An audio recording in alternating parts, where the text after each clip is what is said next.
Bienvenue chez Obscurlist pour des podcasts de jeux de rôle dans des univers sombres. Précédemment dans Chromatopsie, l'équipe de Smith et Associates vit un cauchemar réveillé à Oga Point. Nous reprenons alors que Smith est sur le point de découvrir quelque chose au phare de la ville. Bonne écoute de Chromatopsie, épisode final. Logan, tu vois parmi les nombreuses formes qui sont là, celle d'une petite fille. Dans le ciel? Non, qui monte vers toi. Elle flotte en fait, elle flotte un petit peu vers toi. Et elle te dit: pourquoi tu m'as abandonné? Dan, pourquoi? Pourquoi tu m'as laissé toute seule? Tu vas encore me laisser toute seule? Un G. Ça va compliqué là. Ouais, 82. Je t'ai pas abandonné, c'est parti et j'ai pas pu te rejoindre, j'avais pas la force de te rejoindre et... Tu t'avances, Ouais, j'essaie d'aller vers elle, de la toucher, de la prendre dans les bras. Ok. Elle est loin quand même. Mais tu essayes et... En fait, elle te tend la main comme ça. Tu t'arrives à toucher sa main. J'ai une chaleur et... Tu sens tes jambes qui se dérobent sous toi, en fait. Tu tombes à genoux par terre et t'as sa main comme ça. Et tu vois son regard et... Tu sais pas si c'est du mépris, du dégoût ou un reproche qu'elle te fait. De l'avoir laissé. Et que c'est un peu à cause de tout ça. De toi, tout ça. Harding, tu entends Abigail qui t'appelle. Sur ta gauche. Tu la vois, elle est là, assise. Comme la position qu'elle avait dans son lit dans ces derniers jours. Pourquoi t'es partie, maman? Pourquoi tu m'as laissé? Je suis pas partie, je suis là, ma chérie, je regarde. Je suis là. T'es partie. Non, tu étais très malade, Abby. Tu m'as laissé, t'es partie. Non, je suis là. T'es partie loin de cette ville. Tu t'en fiches de moi, en fait. Non. Non, t'es tout ce qui compte pour moi, ma chérie. Jamais t'as pensé à moi, je suis sûr. Tu peux pas... Je ne pense qu'à toi. J'ai tout fait. J'ai tout fait pour communiquer avec toi. Tu le sais, ça? C'est pas vrai. Tu m'as laissé. J'essaye de citer un souvenir. Alors attends, j'imagine... parce que j'ai un doute. Tu vois, j'ai l'impression qu'on se joue de moi, comme je suis universitaire. Et je me dis... quel était ton jouet préféré, ma chérie? Mon petit ours. Et c'est vrai ou pas? Oui, c'est vrai. Tu pouvais me sauver. T'aurais pu essayer de me tirer de là. Et en fait, t'as l'impression qu'elle est enfermée dans ce truc, comme si elle était enfermée sur son lit, en fait. Mais je t'ai amené voir les médecins, ma chérie. Qu'est-ce que... Ça n'allait pas? Il n'était pas gentil avec toi? Tu m'as toujours laissé. Tu comprends pas, en fait, parce que... D'un seul coup, tu... Je venais la voir tous les jours. Tu te dis à quel point... Non, mais là, tu te dis à quel point t'as échoué après. Une fois qu'elle est partie. À quel point t'as échoué. T'as l'impression qu'elle te reproche. D'avoir laissé tomber, d'être pas allé jusqu'au bout de ta démarche. Ah, d'accord. J'ai pas réussi. J'ai essayé des dizaines, des centaines, des milliers de fois. Je n'ai pas réussi. Et aujourd'hui, je sais pas pourquoi, tu es là, ça fonctionne et... Alors, tu vas rester maintenant? Glenn, toi, t'es dehors. Je prends une grande bouffée d'air. Ouais. En plus, il va y avoir du vent, l'air marin, les effluves. J'ai très grande inspiration. Et tu vois, en fait, ces formes qui se... Et tu as le flash, vraiment, de Samuel Lawson. Et peut-être d'autres dont tu n'as pas connaissance. Peut-être que tu as fait bien plus de mal que tu ne penses. Et d'un seul coup, tu as toute cette culpabilité qui remonte, en fait. Et en fait, au début, ouais, t'étais d'accord pour jouer le jeu. Smith, elle t'avait pris là-dedans, tout ça. C'est peut-être à cause d'elle, tout ça. Au final.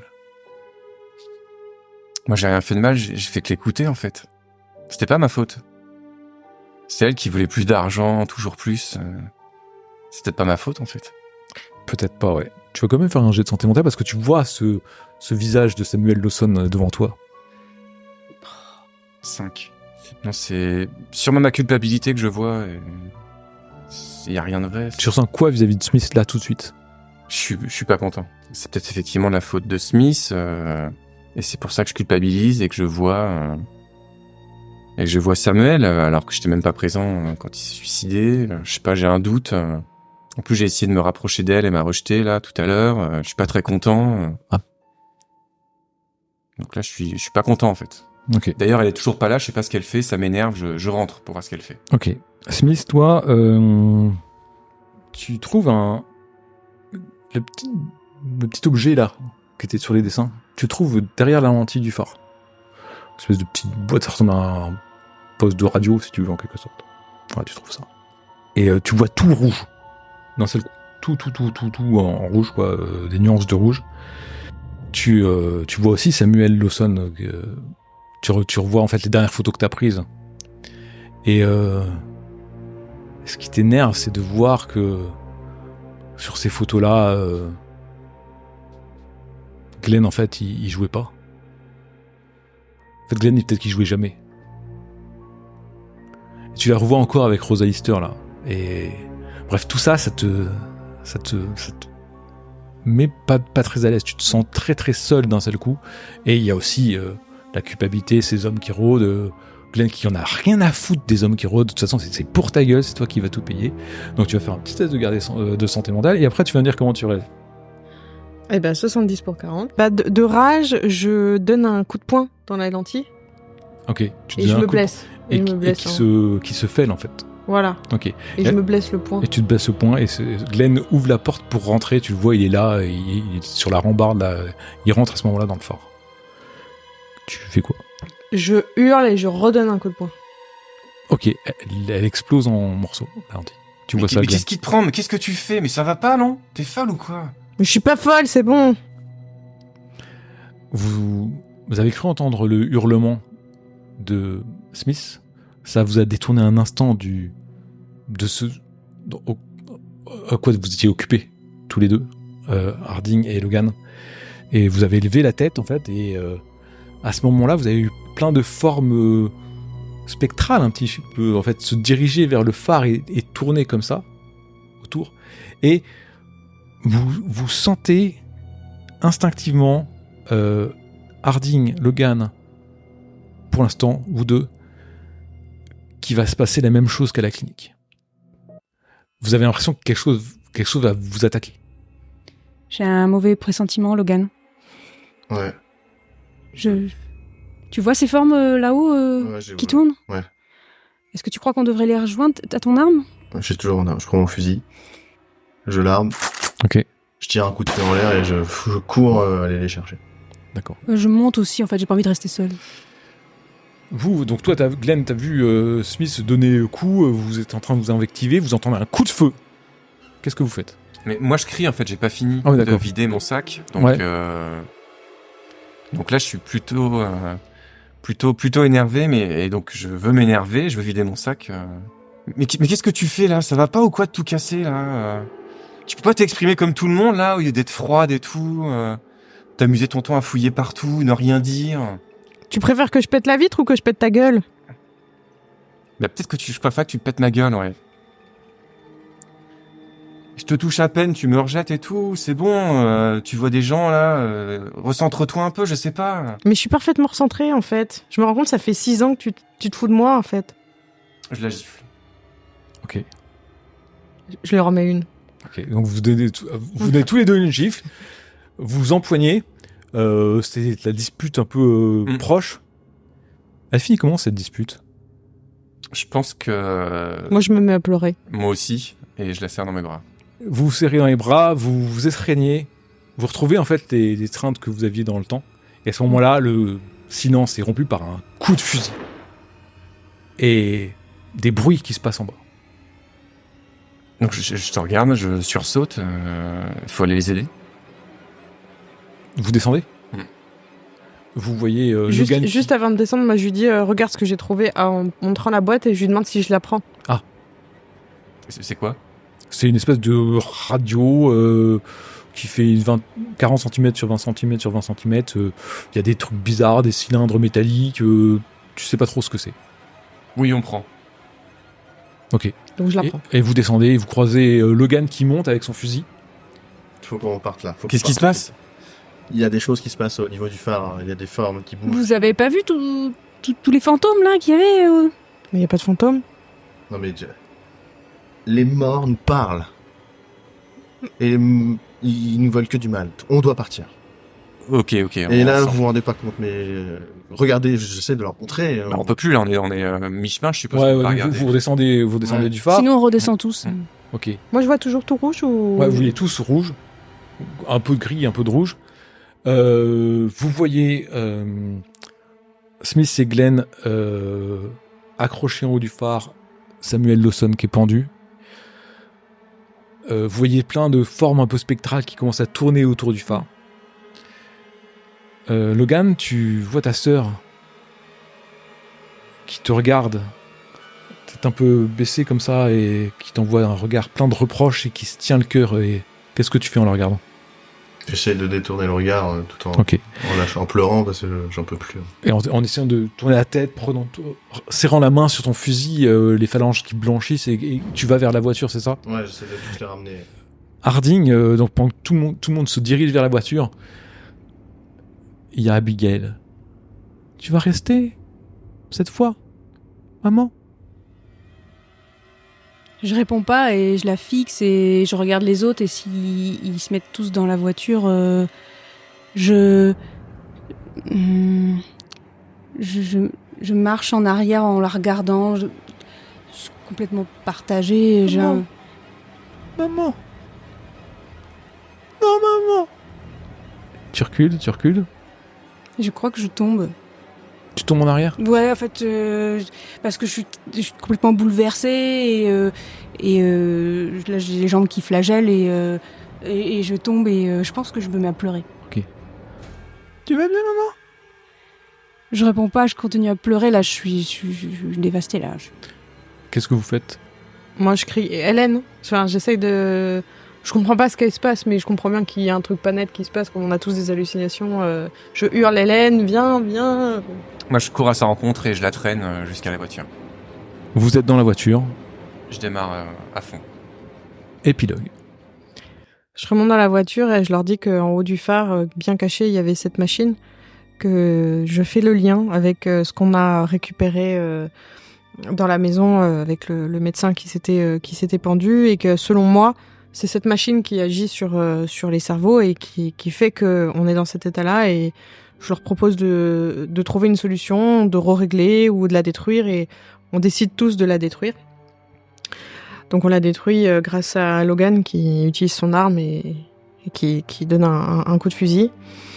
Et ensuite, estimant que notre mission était bien remplie et estimant que tout travail mérite salaire, je demande à Glenn de nous conduire chez Rose afin d'obtenir le paiement de notre mission, et surtout qu'on s'est lourdement exposé, donc l'idée de négocier un nouveau prix aussi.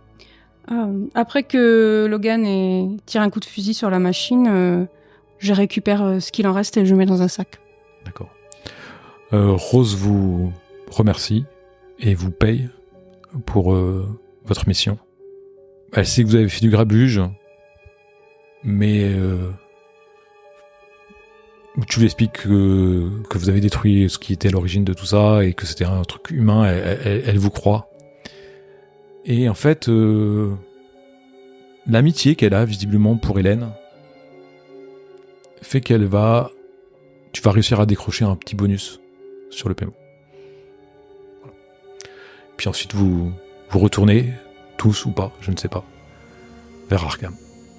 Après la direction de la machine, les phénomènes étranges s'arrêtent peu à peu et disparaissent. Effectivement, le calme revient. Vous ne voyez plus ces fantômes. Néanmoins, vous garderez toujours une petite chromatopsie légère qui surviendra à certains moments sur certaines couleurs, qui en voile quelques-unes, qui en ternit certaines et met en lumière d'autres. Bah moi je suis satisfait de l'enquête qui s'est bien déroulée, même si c'était très éprouvant. Je propose que ce soit moi qui conduise jusqu'à Arkham. Et on s'installe dans la voiture, je suppose, où j'invite Constance à s'asseoir à côté de moi pour que je puisse lui prendre la main sur le chemin du tour jusqu'à Arkham. Moi, Constance, je prends la main de Glenn et je repars soulagée d'avoir réussi à accomplir cette mission qui aurait pu nous coûter la vie. Et je me dis que finalement, on n'est pas si mauvais que ça. On est même plutôt très fort. Et je vois pas pourquoi je fermerais mon agence et mon activité très lucrative. Ça me redonne de la force face à la menace actuelle. Moi, Hélène Harding, je démissionne de Smith & Associates. C'était la mission de trop pour moi. Je crois que je suis pas faite pour ça finalement. Avec les débris de la machine que j'ai récupérée, je vais voir Rosa Lister. Et je lui dis que on pourrait peut-être reprendre notre club ésotérique. Cette machine nous permet visiblement de voir les morts. Je lui demande ce qu'elle en pense. Est-ce qu'il faudrait partir d'Oga Point, vu qu'il y a des gens qui me connaissent ici et que certains ne m'apprécient pas parce que j'avais fait ça. J'avais essayé de rentrer en communication avec les morts, mais elle a vu son mari, j'ai vu ma fille, et je veux pas que ça s'arrête. Je pense qu'il faut juste modifier la fréquence, quelque chose, et je lui demande si elle est d'accord ou pas pour m'héberger et qu'on continue. En rentrant d'Oga Point, après avoir vu ma petite sœur plusieurs fois avec ce ton de reproche, même si je ne la vois plus maintenant, je me dis que en fait j'ai trop de culpabilité enfouie en moi. Je sais que c'est de ma faute, ce sera toujours de ma faute. Et du coup j'écris une lettre avec beaucoup de fautes d'orthographe et une écriture un petit peu quelqu'un qui a vraiment peu côtoyé l'école. Je l'écris à Hélène Harding. Je lui dis j'avais pas oublié qu'on devait parler, mais quand j'ai communiqué avec une morte, je crois qu'il faut les laisser tranquilles. Je lui demanderai d'essayer d'arrêter. Il faut laisser partir les gens. Et je lui dis, j'espère qu'elle trouvera ce qu'elle cherche. Je fais adieu en disant j'ai une affaire à régler. Je retourne à Boston avec un fusil. Je cherche les hommes de Winter Hill.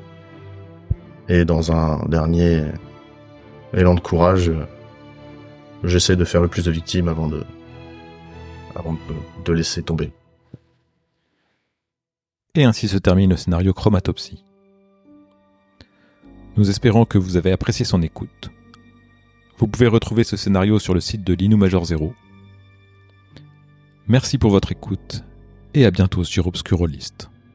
C'est pas moi qui ai créé la machine, hein. Ah mais bon, Et alors, vachement plus nous aider dans l'enquête du coup. donc en fait, Bah, vous deux... Non, en fait, non. Non, En fait, vous deux, tu vas retrouver ton équipe de détectives à deux comme à l'origine, et Voilà. tu vas remonter tes petites combines à la con, là, c'est ça? non. On va faire un peu plus quali, mais ouais. Je sais pas si vous voulez... On repart sur une histoire d'amour, un mec qui va se suicider, et puis une folle qui va faire des expériences, enfin, qui va... suicider d'une façon héroïque. Oui. Ouais. Est-ce que vous voulez parler un tout petit peu de la partie? Et du coup, on pouvait le tuer ou pas, le bonhomme, là, la créature? C'était une ombre, c'était un En fantôme. fait, ils sont c'est des fantômes, des spectres, D'accord. mais ils sont tangibles dans cette réalité. En fait, la machine superpose deux réalités, la réalité des fantômes et la réalité de la D'accord. vôtre, et ils sont tangibles dans cette réalité. Donc vous pourriez lui tirer dessus. Ouais. Et tout le monde l'aurait vu. Mais qu'est-ce qui s'est Ouais. Qu'est-ce qui se serait passé? Qu'est-ce qui s'est passé en plus? Enfin, quand le docteur il a vu le mec dans le bureau. Enfin, là on s'est pas renseigné sur comment ça s'est passé après notre départ. Si Ah, elle est montée, si elle s'est fait tuer par le fantôme. Peut-être qu'il a disparu, je sais pas. Ouais, voilà. Mais il aurait pu se passer tellement Ouais, de choses. ouais, ça on sait pas. Ça est laissé à la libre interprétation. Seule peut-être Hélène Harding saura en Oui. habitant à Oga Point. Ouais, je pense que je vais continuer l'enquête. Je vais lui tout lui dire à Rosa Lister que le docteur Crawford s'est suicidé. D'ailleurs, du coup, c'est pas le docteur Crawford ou si, Si c'était bien Dr. Crawford. mais elle a vu quelqu'un d'autre. Du coup, on n'a pas assez cuisiné, en fait, Rose. Non, tu pouvais prendre. Elle t'a dit tout ce qu'elle savait. En fait, le professeur Tinningast, il a perdu. Et en fait, il y a un jour, il a décidé. Il a insisté pour prendre le bateau un jour avec sa femme et ses filles, alors qu'il y avait un mauvais temps. Tout le monde lui avait dit. Il a insisté. Il les a emmenés. Et en fait, il les a perdus là-bas. Ils ont fait un naufrage et elles sont mortes. Et il s'en est terriblement voulu. Et donc, en fait, il était persuadé qu'il voulait communiquer avec elles, quoi. Il voulait les retrouver. Et en faisant des études de médecine, il sait que la glande pinéale, c'est une glande du cerveau qui joue sur ça, sur la vision des couleurs, sur la réception de certaines ondes. Et en fait, il a fait des études dessus. Il servait des patients en phase terminale, quoi, pour faire ses études, en fait. D'accord. Ah, mais il a fallu avoir... Et un jour, il a... Crawford, ça Comment Crawford. Crawford et Spencer. Et à un moment, ils ont touché ils ont réussi à faire un truc, quoi. Ils ont réussi à mettre à faire apparaître ce monde de fantômes. Et ça a terrorisé Spencer, qui est mort d'une crise cardiaque. Wow. Ah oui, d'accord. Donc après, Crawford, il était tout seul, il est un peu tombé dans la dépression parce qu'il était, voilà, ça allait pas, il y avait tous les gens qui venaient se plaindre. Et lui, en fait, il a mis au point sa machine et il l'a caché dans le phare Pour que ça diffuse. pour que, en fait, ça diffuse parce que lui, en fait, grâce à ça, il pouvait essayer de revoir sa femme morte et ses filles mortes. Et en fait, ça a touché tout le monde et tout le monde revoit ses morts. Enfin bon, c'est compliqué. On était vraiment suivis? Jamais. Ouais. Jamais. Jamais. Ouais. Ah, on n'était pas Jamais. Ouais, c'était sûr. Mais dès le départ, alors que j'étais posée, Dès le départ, jamais. j'ai halluciné à l'hôtel. Oui, parce qu'en fait, il y a une superposition de monde, il y a quand même un truc bizarre, il y a cette machine qui radie des choses, et ça te fait avoir des hallucinations et potentiels. Et en fait, moi, je joue dessus, et je te dis pas si c'est vrai, si c'est pas C'est vrai. des angoisses, ouais, c'est les angoisses du Ouais. personnage qui Ouais. ressortent. C'est ça. Mais moi, parce que moi, je suis sorti en pleine nuit, à me balader un peu partout, j'ai croisé personne. Donc quand tu me dis, si on est surveillé, machin, j'avais quand même un doute. Donc c'est pour ça que j'ai jamais vraiment trop cru. Puis quand tu m'en avais parlé là près du phare, moi je voyais rien. Alors que moi, j'étais persuadé qu'on était suivis. Puis je voyais même tout le monde était Je stressé. sais, les deux là, ils ont un gang de mafieux à leur trousse, donc Ah, toi aussi, t'as des mafieux à tes fesses? forcément. Puis moi, j'étais personnellement pas trop stressé, ça allait. Lui, putain, là. Champ d'être. Donc en gros, c'est une grosse truande qui a mis au point une combine avec Glenn de photocomprenante de personnes riches. En fait, Glenn va coucher avec des gens. Non, je joue au bridge. Ouais, Non.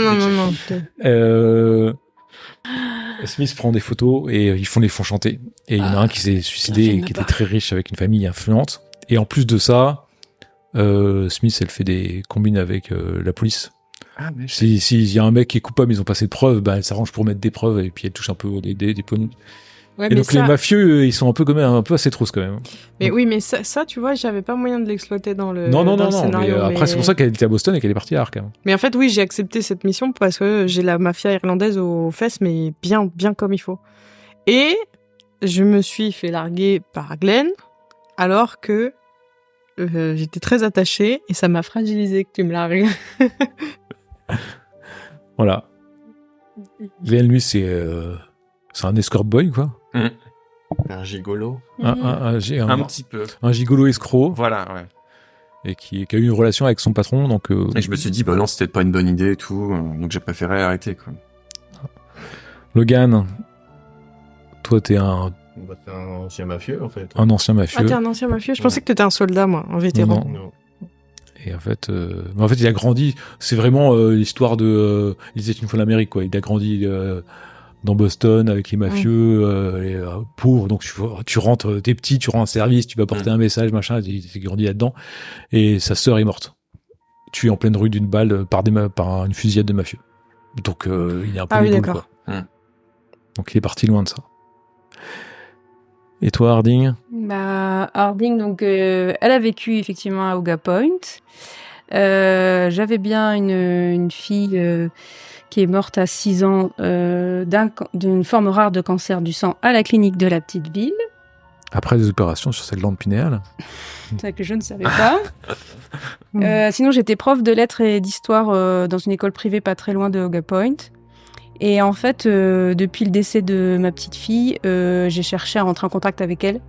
Donc, je suis tombée dans l'occultisme, l'ésotérisme, etc. Spiritisme. Voilà, Ouija, et tout ça, jusqu'à créer un club dont faisait partie Rosa Lister parce qu'elle a essayé de communiquer avec son défunt époux.